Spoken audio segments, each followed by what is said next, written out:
Melonhead, aka Anthony Fantano, is a very well-known and respected music reviewer who reviews any genre of music you can possibly think of. Rap, hip-hop, R&B, pop, country, experimental, electronic, punk, rock. If it's some form of music, he's probably reviewed it before. Trust me, this guy is making your favorite artist sleepless at night thinking about what score he might give them. But why is that the case? Well, it's because Melon is very critical.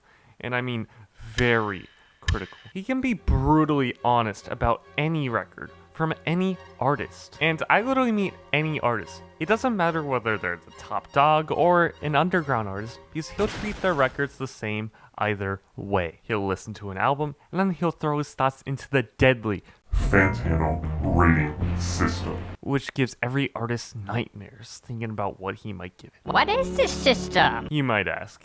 And I'll tell you right about now. The system has ratings going from 0 to 10, with a 5 meaning that Melon is indifferent with an album. Anything above a 5 he deems good or likable, while anything below 5 is less good and not likable. But that's not all there is to the ratings. He also has strengths for how he feels about each number. If it's a light, it means he doesn't feel that strongly about the number he gave it. If it's a decent, it basically means it's just the number he gave it. And a strong means that it's really solidified in that number.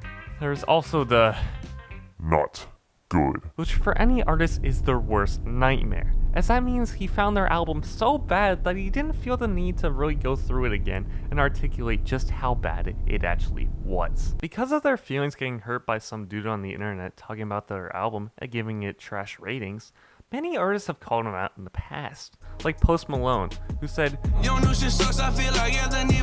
on his song Sugar Wraith, "I'm sure you really hurt his feelings, Posty. That was not nice." Of course, there are some artists that do love needles. As more recently, Drake gave him a vegan cooking recipe? Sorry, my bad.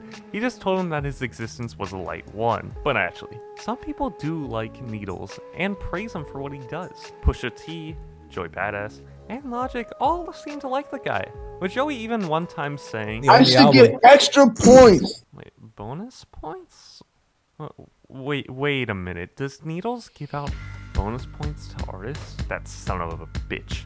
I should have known not to trust this guy. How far does this tyranny go? Did T Swizzle pay off Needles to give Kanye West a 6 on his next album, My Beautiful Dark Twisted Fantasy, after what he did at the VMAs? I should have known not to trust this motherfucker. Bro, if that were the case, T Swizzle would get at least a 7 on every single album. And her latest one just got a 5. Oh. True.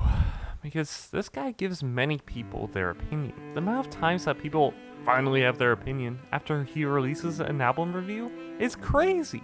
People will make sure to listen to him about everything. He's like the leader of a cult empire. He even posted this on his Instagram account to act like he's making fun of this fact. But I'm onto you, Needles. But Lucas, no one agrees with his take on My Beautiful Dark Twisted Fantasy. Oh shit, that's so true. So what I'm hearing is that he doesn't actually control people's opinions about music? Mm-hmm.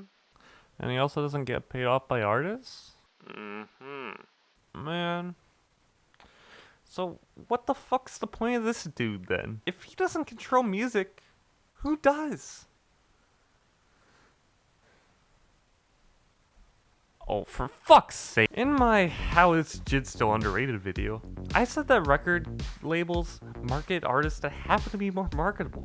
And that's why some artists are more popular than others. They are the ones that control the music. They control what gets to be on the radio, what gets to be in certain big-time streaming playlists, and make sure that YouTube has no copyrighted songs playing inside of their videos without taking that sweet revenue all for themselves. So, does Needles have some influence on what's played? Sure. But Melon only has a small piece of the pie. He may have the support of the more diehard music fans, but diehards are very small in the grand scheme of things. Needles has 2.7 million subscribers, which sounds like a lot, until you remember that hundreds of millions, maybe even billions of people listen to music every single day. That 2.7 million doesn't seem so big to me anymore, especially when you realize that people go there to discuss music, not just to take his opinion. People might take a suggestion from him here and there about a record that they wouldn't have listened to otherwise. But that doesn't necessarily mean that they're going to just take his whole opinion just because they like him. There's a reason why he has the "y'all know this is just my opinion," right? Right at the end of his description box, under every video, to signal that you, the viewer, can and should have your own opinions about a record. Needles is just out here doing what he loves to do, listening to and reviewing music. And as the internet's busiest music nerd, he seems to be just happy doing that. Keep doing what you're doing, Needles, and have fun with it.